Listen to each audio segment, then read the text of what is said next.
Alrighty, so for today's cake, it is a sweet 16. And so it was a red velvet cake filled and covered with my yummy buttercream. And so I did crumb coat my cakes the night before because I wanted to make sure that today's process went as smooth as possible. And I promise it's so much better when you have a cold cake structure. And so as always, I went with my hot scraper trick.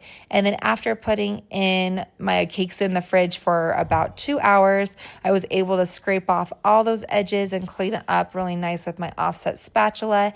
And then I used some Bobo straws just to put in some support for my top tier. And then if you can see, when you have cold buttercream, you can honestly just grab the sides lightly and have minimal to no damage. And so that's why I just absolutely love this buttercream. It's amazing. And so I cleaned up those edges, and then I actually put my buttercream in a Ziploc. I wanted to show you, if you don't have a piping bag, you can still make it work. But for my piping, I did want to put it in my piping bags. And so when I went in for my pipe work, I always get a little nervous. And so I do personally like to kind of give myself just a little guideline. And so I use my knife and lightly scrape where I want it. And so that way, if I mess up, it's a lot easier to fix with just smudging out those lines versus taking off all that frosting and trying to pipe again. And so I really wanted to capture my customer's vision. So I try to mimic the cake as close as I possibly could.